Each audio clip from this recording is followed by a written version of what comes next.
warahmatullahi wabarakatuh. Perkenalkan, saya Anggi Nurrahmani Alim, mahasiswa jurusan Ilmu Keperawatan dengan NIM 841424037.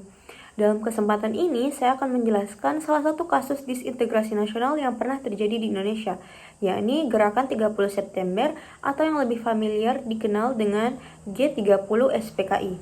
Sebelum membahas lebih lanjut mengenai kasus disintegrasi nasional, kita perlu memahami dulu apa sih itu disintegrasi nasional. Disintegrasi nasional adalah proses terpecah belahnya persatuan suatu bangsa atau negara yang mengakibatkan keutuhan bangsa menjadi rapuh, bahkan dapat memicu perpecahan.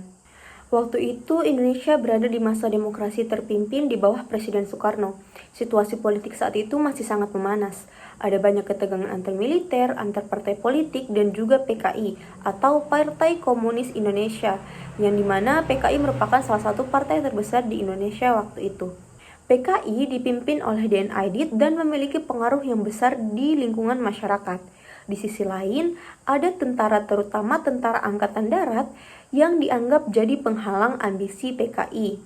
Nah, dari sini muncul isu adanya Dewan Jenderal atau sekelompok perwira tinggi TNI yang disebut-sebut mau menggulingkan Soekarno. Dari sinilah ketegangan politik itu mulai memuncak. Malam tanggal 30 September 1965, sekelompok pasukan yang dipimpin oleh Letkol Untung menculik 7 perwira tinggi Angkatan Darat. Kemudian para perwira tinggi Angkatan Darat yang berhasil diculik ini dibawa ke sebuah tempat yang bernama Lubang Buaya, tepatnya di Jakarta. Akhirnya para perwira ini dibunuh dan dimasukkan ke dalam sumur tua yang ada di Lubang Buaya. Para korban ini kemudian dikenal sebagai pahlawan revolusi.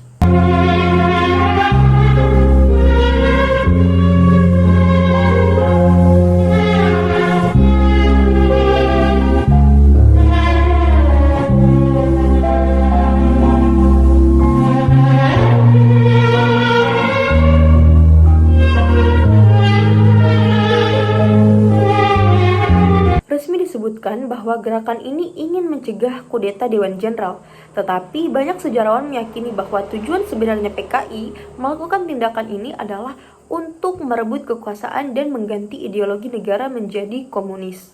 Setelah peristiwa ini, situasi politik di Indonesia langsung berubah drastis.